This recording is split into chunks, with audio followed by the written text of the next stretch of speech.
Before there was Peyton Manning in Lucas Oil Stadium, there was Captain Comeback in the Hoosier Dome, as Michigan head coach Jim Harbaugh earned that nickname with his theatrics with the Colts back in the mid-90s. But perhaps Harbaugh's greatest comeback was a season ago when he engineered Michigan's drive to Indy in their first ever appearance in the Big Ten championship game, as well as their first Big Ten title since 2004. But the media doesn't think Harbaugh and the Wolverines will be back here in Indy come December.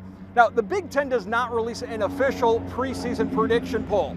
Last several years, Cleveland.com has taken over those responsibilities, and today the media says Ohio State is the unanimous choice to win the Big Ten East as well as win the Big Ten.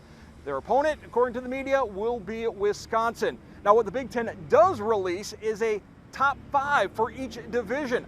5 players to watch, and to no surprise, Ohio State leading the way for the Big Ten East as 3 Buckeyes on that preseason watch list, led by Heisman Trophy finalist C.J. Stroud, the record-setting quarterback who is back for his sophomore year with the Buckeyes.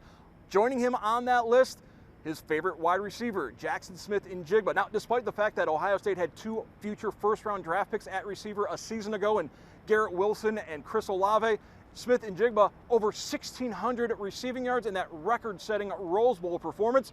Buckeyes running back Trayvon Henderson, 1,000 yards last year. He is also on that preseason watch list. Michigan represented as well. Blake Corum, running back, he makes that list. Now, a season ago, Corum just under 1,000 yards rushing, but remember, he did miss a couple of games for the Wolverines with injury and also had a split time with Hassan Haskins, who's now with the Tennessee Titans. Rounding out that list is Jaden Reed, the wide receiver for Michigan State. As for the Big Ten West, the preseason Defensive Player of the Year is Jack Campbell, the linebacker from Iowa. He makes that list with Peter Skoronski from Northwestern, Aiden O'Connell from Purdue, and a pair of Wisconsin Badgers, Braylon Allen and Nick Herbert. Now, Big Ten Media Day gets underway tomorrow. Now, as in years past, the 14 schools split into 2 separate sessions. On Tuesday, we'll get Michigan. On Wednesday, we'll get the Ohio State Buckeyes. In Indianapolis, Mark Kunz, BCSN.